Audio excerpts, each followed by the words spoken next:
something that I've actually become a lot more aware of, especially since starting this podcast, is how I speak.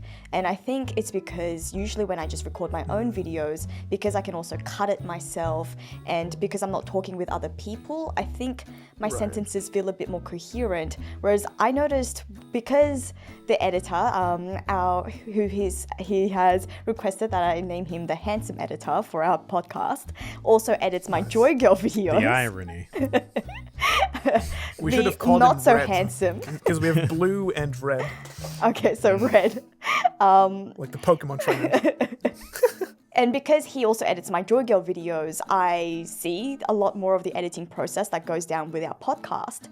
And I've noticed that my sentences are very incoherent at times. I don't necessarily always finish my line of thought or my train of thought. And I think it happens because of sort of like the way that we live in now. I've noticed that it's that my brain isn't ever so just quiet anymore. My brain is always like working, and it's just always constantly moving, and so my sentences jump as well. And that's something I would disagree.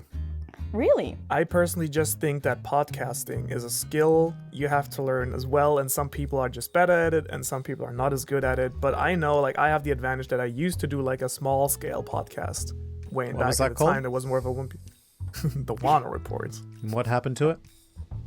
People are going to ask in the comments anyway. I wonder as well. No, like Mr. Morge, the person who I did it with, he just he prioritized, like he has like a normal job also, like a normal business he's working on. It was just, YouTube was not a priority, which is fair enough, but like it just didn't, we had like different, I was more willing, I guess, to like do this on a consistent basis, and for him it was more like whenever we had the time, which is completely fine. But like at a certain point, like I didn't have the energy or like the focus anymore to keep up with it, which is how these things can go, of course. But what I wanted to say is that it was definitely something that I learned also throughout like 30 episodes or 25 episodes that we recorded on that podcast back in the days. I could tell because, for example, I'm someone like same as Liam probably, I'm not sure about you, Sophie, like I still do script large parts of my videos just because I prefer having coherent thoughts and like, structuring everything and presenting it instead of cutting everything together. So it was a real skill to learn to actually articulate yourself, which is why people, go to like debate circles or like, discussion circles where you actually have to talk, like learn how to speak publicly, how to like actually argue, like structure your thoughts, argue properly, and so on and so forth. So I wouldn't say, it probably has an influence like how we live these days, but I do more think that it's a skill that you actually have to learn. And I'm pretty sure like once we're on episode like 10 or 20, you will be able to structure your thoughts way clearer than you are now, if you feel like that's the thing you have an issue with. It's interesting that you say that, because it's not so much that I have trouble structuring my thoughts. It's mostly when I start speaking, it's like my brain makes jumps. As soon as I've started a sentence, sometimes it jumps to the next sentence, or it goes a completely way, like it goes to a completely different way to when I start like that. Sometimes but sometimes it's like I start speaking and I start saying a sentence, and then my brain goes, okay, no, you could structure, or you could say that sentence completely differently, and I start again. And that's something that I've only become aware of in watching that podcast.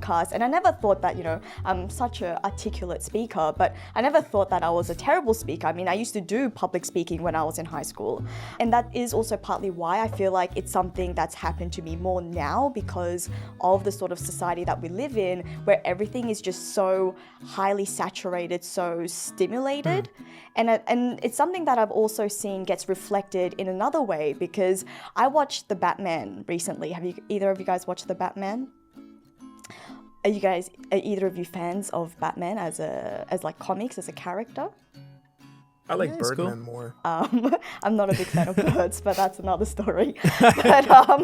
But The Batman is a great film. I would highly recommend it. But something that was really interesting for me was I had a conversation with one of the kids that I tutor, and she told me that she didn't enjoy The Batman. And I was very surprised to hear that. And then she also she asked me whether I had watched Uncharted, and to be fair, I haven't, but I haven't heard great things about Uncharted, whereas The Batman, I know that sort of in its initial release, it got like 10 out of 10 ratings on like Rotten Tomatoes or something. And her immediate follow-up was that she likes Marvel more than she likes the Batman. And from that comment, I could sort of understand why she might not have enjoyed the Batman more, because I feel like it is also something a lot of other younger people that I know say, and these are high school students, by the way, they're like under 15 years old.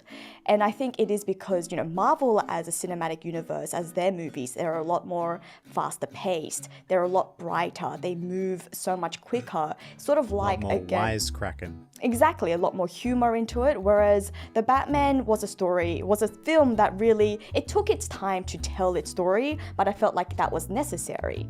And I felt like Matt Reeves, the director, did a really good job in actually using that to play out with the tension, and I feel like he did a really good job in telling Batman's story in that juncture of his life, you know, that period where he's telling his story, because it's supposed to be second year Batman.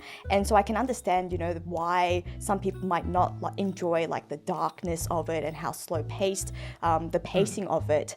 But I feel like that doesn't always translate to people who are watching it who aren't used to those style of movies anymore. So in conclusion, are you calling yourself the Batman of this podcast? Yeah, that was like what was the point of the story? I mean, it was just an observation that I made, because I feel like it also translates to how I speak, because everything's just so I'm fast. Batman. I'm Batman. I'm Batman. I'm Sophie. I'm Batman. I mean, yeah, we can go ahead with that conclusion. I wouldn't mind being Batman. Darkness.